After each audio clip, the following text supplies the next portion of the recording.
آ جائے گا طیبہ سے بلاوا بھی کسی روز، ہر وقت مدینے کی دعا مانگ، ارے مانگ۔ حاجی مشتاق ماشاءاللہ بہت خوبیوں کے حامل تھے، جو میں نے ان کو کلوزلی دیکھا کچھ وہ عرض کروں گا۔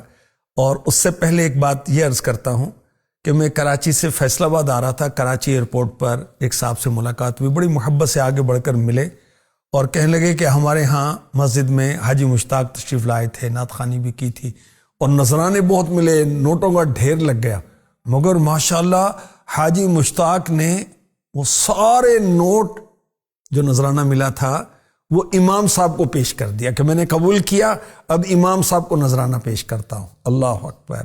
جب آپ کو بلایا جاتا نعت خوانی میں تو اپنی موٹر سائیکل پہ چلے جاتے تھے، گاڑی کا مطالبہ نہیں کرتے تھے، محفل نعت کے لیے پیسے نہیں مانگتے تھے، پیسے اگر کوئی اپنی خوشی سے دے دے تو پھر بھی نہیں لیتے تھے۔ جب انہیں کوئی کہتا نا کہ نعت شریف حاجی صاحب نعت سنا دیں، مشتاق بھائی نعت سنا دیں، تو یہ شروع ہو جاتے فوراً۔ یہ نہیں کہ میں کھڑا ہوں، میں دکان پر بیٹھا ہوں تو فلاں میری طبیعت ٹھیک نہیں، فوراً شروع ہو جاتے تھے۔ نئے نعت خوانوں کی حوصلہ افزائی بھی کرتے تھے۔ ایک سے زائد بار مجھے یاد پڑتا ہے کہ حاجی مشتاق نے مجھے کہا کہ آپ سلام پڑھو، اور میں نے ان کی موجودگی میں سلام پڑھا، کلام پڑھا۔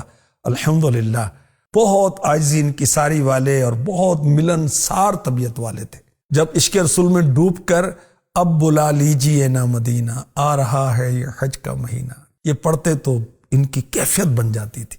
18 رمضان 1386 سنی ہجری 1 جنوری 1967 میں بنو KPK پاکستان میں آپ کی ولادت ہوئی، کچھ عرصہ فیصل آباد رہے، پھر کراچی میں سکونت اختیار کی۔ قرآن پاک ناظرہ پڑھنے کے بعد 8 پارے آپ نے حفظ کیے، درس نظامی میں داخلہ لیا، 4 سال پڑھا اور تنظیمی مصروفیات کی وجہ سے سلسلہ تعلیم جاری نہ رہ سکا۔ حصول علم کا بہت شوق تھا، لوگوں کے گھروں کا پانی بھر کر اپنے تعلیمی اخراجات پورا کرتے تھے۔ امیر اہل سنت فرماتے ہیں اگرچہ درس نظامی کے 4 ہی سال پڑھے لیکن معلومات کسی اچھے خاصے عالم سے کم نہیں تھی۔ اکاؤنٹ ڈپارٹمنٹ میں سینئر آڈیٹر کی حیثیت سے کئی سالوں سے گورنمنٹ جاب بھی کرتے رہے۔ پھر دعوت اسلامی کے دینی ماحول میں آنے کے بعد جنوری 2000 میں کراچی کے نگران اور پھر اکتوبر 2000 میں دعوت اسلامی کی مرکزی مجلس شورا کے نگران بنے۔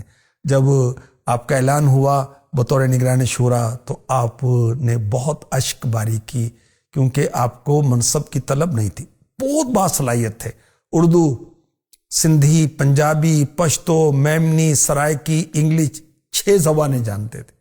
حاجی مشتاق کا شمار بھی ان خوش نصیب مریدوں میں ہوتا ہے کہ جن سے پیر و مرشد محبت کرتے ہیں۔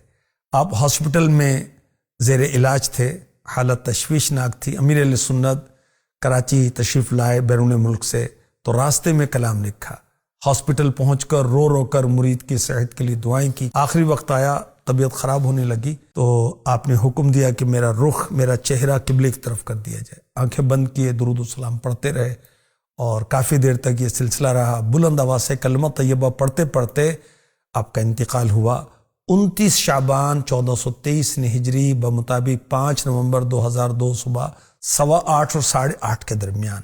اللہ پاک کی ان پر کروڑوں رحمتیں ہوں، ان کے صدقے ہماری بے حساب مغفرت ہو، اللہم آمین۔